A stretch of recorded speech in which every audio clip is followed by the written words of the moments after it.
اعوذ باللہ من الشیطان الرجیم پناہ مانگتا ہوں میں اللہ کی شیطان مردود سے۔ بسم اللہ الرحمن الرحیم شروع اللہ کا نام لے کر جو بڑا مہربان نہایت رحم والا ہے۔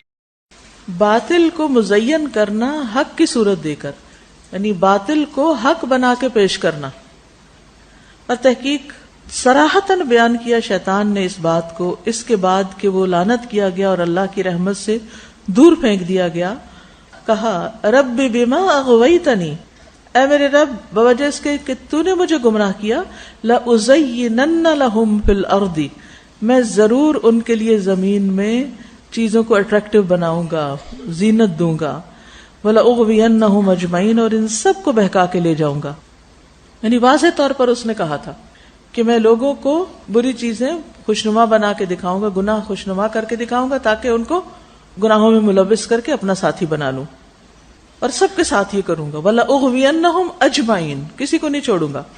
جنگ بدر کے دن وہ کفار کے لیے ان کے اعمال کو خوبصورت بنا کے پیش کر رہا تھا، جو اعمال برے تھے، اور ان کا اللہ کے ساتھ کفر کرنا، اور ان کا نبی صلی اللہ علیہ وسلم کے ساتھ جنگ کے لیے نکلنا، یعنی ان اعمال کو وہ بڑا خوبصورت بنا کے انہیں دکھا رہا تھا کہ تم بڑے اچھے کام کر رہے ہو، حالانکہ اللہ کے نبی کے ساتھ جنگ کرنا کوئی اچھا کام تو نہیں ہو سکتا۔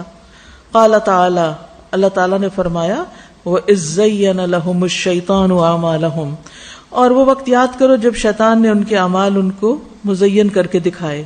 وَقَالَ لَا غَالِبَ لَكُمُ الْيَوْمَ مِنَ النَّاسِ، اور ان سے کہا کہ آج تم پر لوگوں میں سے کوئی بھی غالب نہیں آ سکتا، یعنی مسلمان تم پر غالب نہیں آ سکیں گے۔ وَإِنِّي جَارٌ لَكُمْ، اور میں تمہارا پڑوسی ہوں۔ فَلَمَّا تَرَاءَتِ الْفِئَتَانِ، پھر جب وہ دونوں جماعتیں آمنے سامنے ہوئی، نَكَصَ عَلَىٰ عَقِبَيْهِ، تو وہ اپنی دونوں ایڑیوں پر پھر گیا، واپس پلٹ گیا، ان کو چھوڑ گیا۔ وَقَالَ إِنِّي بَرِيءٌ مِّنكُمْ، کہنے لگا میں تو تم سے بری الذمہ ہوں۔ إِنِّي أَرَىٰ مَا لَا تَرَوْنَ، میں وہ دیکھ رہا ہوں جو تمہیں نظر نہیں آتا۔ إِنِّي أَخَافُ اللَّهَ، یقیناً میں اللہ سے ڈرتا ہوں۔ واللہ شدید العقاب، اور اللہ سخت سزا دینے والا ہے۔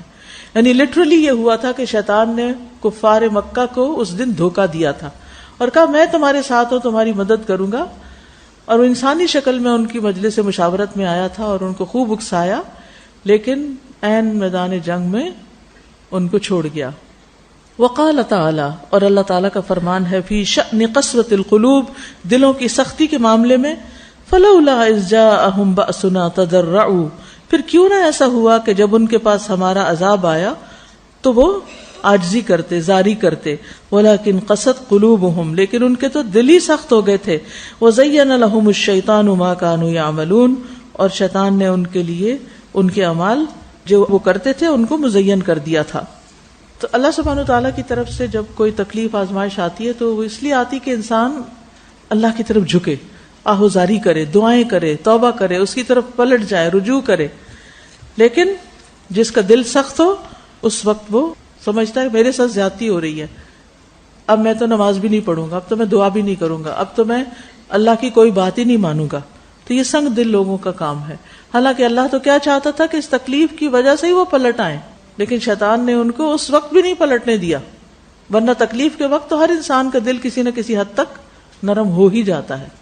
اللہ تعالیٰ نے ملکہ بلقیس اور اس کی قوم کی حالت کے بارے میں کہا تھا وَجَدْتُهَا وَقَوْمَهَا يَسْجُدُونَ لِلشَّمْسِ مِن دُونِ اللَّهِ، میں نے اسے اور اس کی قوم کو سورج کے آگے سجدہ کرتے ہوئے پایا اللہ کو چھوڑ کر۔ وَزَيَّنَ لَهُمُ الشَّيْطَانُ أَعْمَالَهُمْ، اور شیطان نے ان کے اعمال ان کے لیے مزین کر دیے، خوبصورت بنا دیے تھے۔ فَصَدَّهُمْ عَنِ السَّبِيلِ، پھر انہیں سیدھے راستے سے روک دیا۔ فَهُمْ لَا يَهْتَدُونَ، تو وہ ہدایت نہیں پائیں گے یا ہدایت نہیں پاتے، اسی وجہ سے وہ ہدایت پر نہیں۔ یہ رپورٹ آ کر دی تھی کس نے؟ ہدہد نے۔ کس کو؟ سلیمان علیہ السلام کو۔ ٹھیک ہے، تو یہاں بھی کیا پتہ چلتا ہے کہ وہ جو غیر اللہ کو سجدہ کرتے تھے اور اس پر راضی تھے اور خوش تھے، یہ دراصل شیطان نے ان کے دل میں ڈالا تھا۔ تو میں سوچتی ہوں کہ جن لوگوں کی دنیا کے معاملے میں عقل اتنی کام کرتی ہے، اتنی باریکیوں سے چیزوں کو دیکھتے ہیں، اب وہ لاجک پہ پرکھتے ہیں ہر چیز کو، وہ دین کے معاملے میں آ کر ان کی عقل کیوں ماری جاتی؟ یہ بات میری سمجھ میں نہیں آتی۔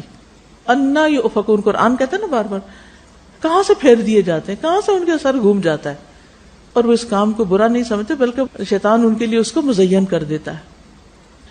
تو شیطان نے قسم کھا کے کہا تھا اور پوری ڈٹرمنیشن کے ساتھ لَأُزَيِّنَنَّ لَهُمْ فِي الْأَرْضِ وَلَأُغْوِيَنَّهُمْ أَجْمَعِينَ.